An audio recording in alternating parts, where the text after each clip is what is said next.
नमस्कार जय जगन्नाथ दर्शक बंधु एसपी एस्ट्रोलॉजी ओडिशा चैनल प्रसारित मासिक राशिफल कार्यक्रम को आपण मानक स्वागत। दर्शक बंधु आज आम आलोचना करवा जे फेब्रुआरी 2025 रे केमिति रहिबो राशिचक्र दशम राशि मकर राशि व्यक्तिविशेष मानकर शुभाशुभ राशिफल विषय विस्तृत भाव आलोचना करवा। किंतु ता पूर्व जदि आपण मैंने आम चैनल प्रथम थरक आसी था तो वीडियो को लाइक करूँ, शेयर करूँ और चैनल को सब्सक्राइब कर पाखे बेल आइकन को प्रेस करूँ।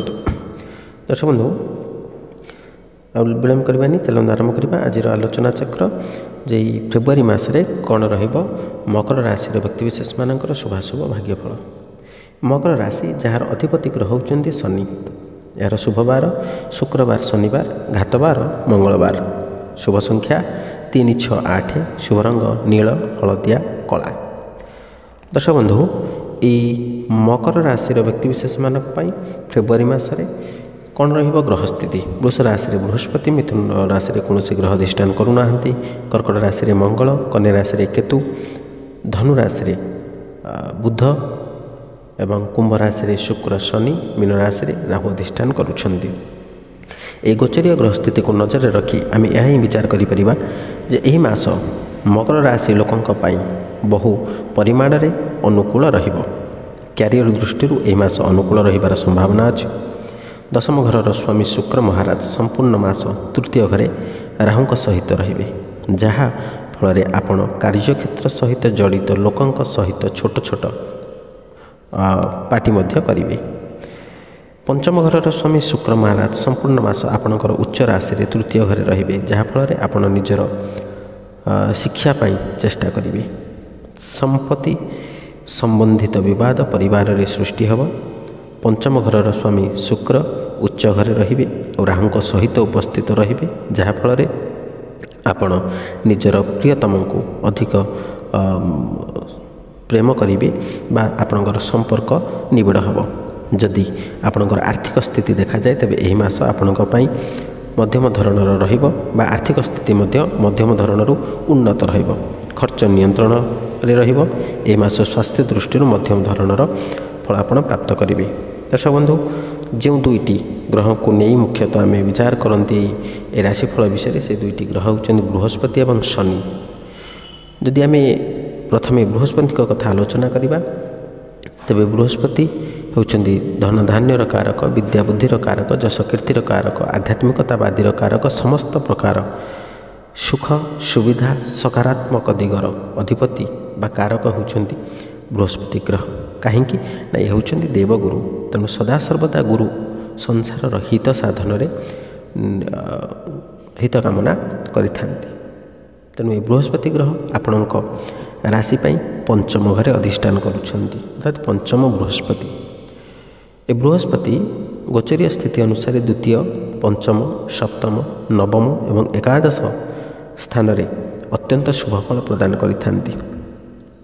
जेहेतु आपणक राशि पाई बृहस्पति पंचमस्थ, तेणु निश्चित भाव में अत्यंत शुभ फल आपण को प्रदान करेंगे।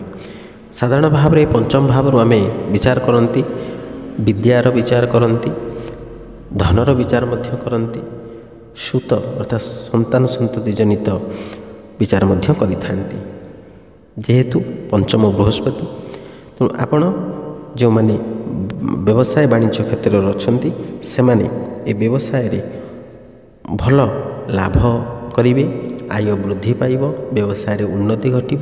जदि आपण पार्टनर होई व्यवसाय करुछन्ति तेबे आपणकर पार्टनर समस्त प्रकार साहाय्य आपण प्राप्त करि परिबे। आकस्मिक धन प्राप्तिर मध्य जोग रहिछि एवं जो माने शेयर मार्केट अर्थ विनियोग करुछन्ति सेमानक पई मध्य ए समय अत्यंत शुभ फल प्रदायक। आपण जो शेयर किनिबे बा जतिक अर्थ आपण विनियोग करिवे तार निश्चित भाव में लाभ आपण प्राप्त करिवे। आकस्मिक भाव में अर्थ प्राप्तिर मध्य सुजोग रहिछि। जो माने आध्यात्मिक क्षेत्र में अच्छन्ति सेमानकर ए समय मध्य आध्यात्मिकता वृद्धि पाइब, अर्थात से क्षेत्र में आग्रह आहरी बढ़िब।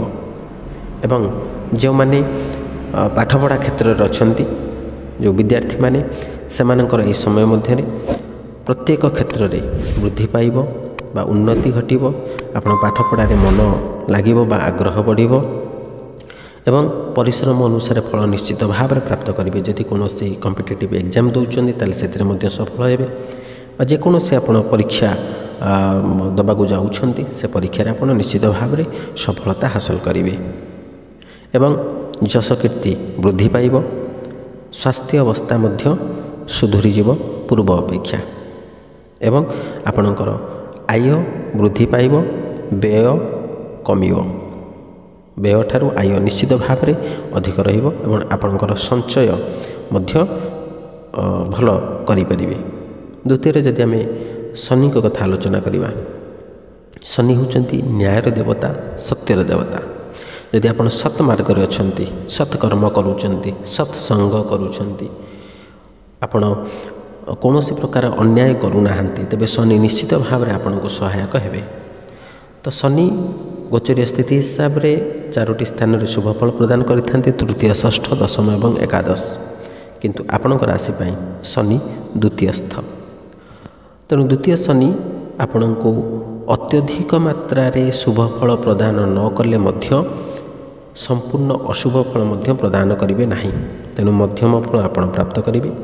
ତେଣୁ ଶନିଙ୍କର ଦ୍ୱିତୀୟସ୍ଥ ଶନି, ଦ୍ୱିତୀୟ ଭାବରୁ ଆମେ ଧନର ବିଚାର କରିଥାନ୍ତି ଏବଂ ଶନି ଯେହେତୁ କ୍ୟାରିୟର ଅନୁସାରେ ବା କ୍ୟାରିୟର ଉପରେ ଅଧିକ ଫୋକସ୍ କରିଥାନ୍ତି, ତେଣୁ ଯେଉଁମାନେ କାର୍ଯ୍ୟକ୍ଷେତ୍ରରେ ବା କର୍ମକ୍ଷେତ୍ରରେ ଅଛନ୍ତି ସେମାନଙ୍କ ପାଇଁ ଏ ସମୟ ନ୍ୟୁଟ୍ରାଲର ସମୟ, ବା ଆପଣଙ୍କର କାର୍ଯ୍ୟଦକ୍ଷତାକୁ ନେଇ ଯେଉଁ ଉଚ୍ଚପଦସ୍ଥ କର୍ମଚାରୀ ଆପଣଙ୍କୁ ଯେଉଁଠି ପ୍ରଶଂସା କରିବା କଥା ସେଠି ସେମାନେ ସାଇଲେଣ୍ଟ ରହିଯିବେ, ବା ଆପଣଙ୍କୁ ନା ପ୍ରଶଂସା ମିଳିବ ନା ନିନ୍ଦା ମିଳିବ, କିନ୍ତୁ ଆପଣଙ୍କର କାର୍ଯ୍ୟ ବା ଆପଣଙ୍କର କର୍ମକ୍ଷେତ୍ର ସ୍ଥିର ରହିବ।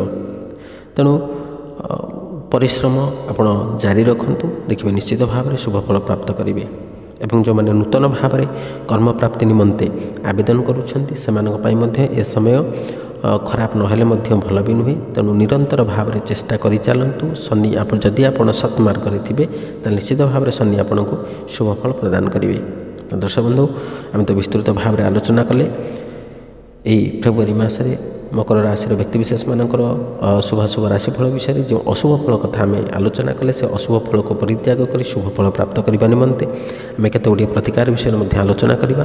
ସେ ପ୍ରତିକାର ଗୁଡ଼ିକ ହେଉଛି ଆପଣ ମାତା ଦକ୍ଷିଣକାଳୀଙ୍କୁ ଦର୍ଶନ କରନ୍ତୁ କିମ୍ବା ପୂଜାର୍ଚ୍ଚନା କରନ୍ତୁ, କିମ୍ବା ଶିବଙ୍କୁ ଦର୍ଶନ କରନ୍ତୁ। ସୋମବାର ଶିବଙ୍କ ଉପରେ ଗଙ୍ଗାଜଳ ହେଉ ବା କ୍ଷୀର ଲାଗି କରନ୍ତୁ ଆପଣଙ୍କ ନାମ ଏବଂ ଗୋତ୍ରରେ, କିମ୍ବା ଓମ୍ ଶଂ ଶନିଶ୍ଚରାୟ ନମଃ ଏ ମନ୍ତ୍ରକୁ 27 ଥର ହେଉ ବା 54 ଥର ହେଉ ବା 108 ଥର ହେଉ ଜପ କରନ୍ତୁ ପ୍ରତ୍ୟେକ ଦିନ ସ୍ନାନ କରିବା ପରେ, କିମ୍ବା ଆପଣ ହନୁମାନ ଚାଳିଶା ନିରନ୍ତର ପାଠ କରନ୍ତୁ, ବା ଯେତେବେଳେ ଆପଣଙ୍କୁ ସମୟ ମିଳୁଛି ହନୁମାନ ଚାଳିଶା ପାଠ କରନ୍ତୁ। ସକାଳେ ହେଉ ବା ସନ୍ଧ୍ୟାରେ ହେଉ ଯେତେ ଅଧିକ ମାତ୍ରାରେ ପାଠ କରିପାରିବେ ଶନିଙ୍କର କୋପ ଦୃଷ୍ଟିରୁ ଆପଣଙ୍କୁ ନିଶ୍ଚିତ ଭାବରେ ନିଜକୁ ରକ୍ଷା କରିପାରିବେ। କିମ୍ବା ଆପଣ ନିଜ ରାଶିର ସ୍ୱାମୀ ଶନିଙ୍କର ମଧ୍ୟ ବୀଜ ମନ୍ତ୍ରକୁ ଜପ କରିପାରିବେ। ତାହେଲେ ଦର୍ଶକ ବନ୍ଧୁ, ଆଶା କରେ ଭିଡ଼ିଓଟି ଭଲ ଲାଗିଥିବ। ଯଦି ଭଲ ଲାଗିଛି ତେବେ ଭିଡ଼ିଓଟିକୁ ଲାଇକ୍ କରନ୍ତୁ, ସେୟାର କରନ୍ତୁ ଏବଂ ଆପଣଙ୍କର ସୁଚିନ୍ତିତ ମତାମତ ଦେବାକୁ ଜମା ଭୁଲନ୍ତୁନି। ଆଜି ପାଇଁ ବିଦାୟ ଦିଅନ୍ତୁ। ରହିଲି, ନମସ୍କାର, ଜୟ ଜଗନ୍ନାଥ।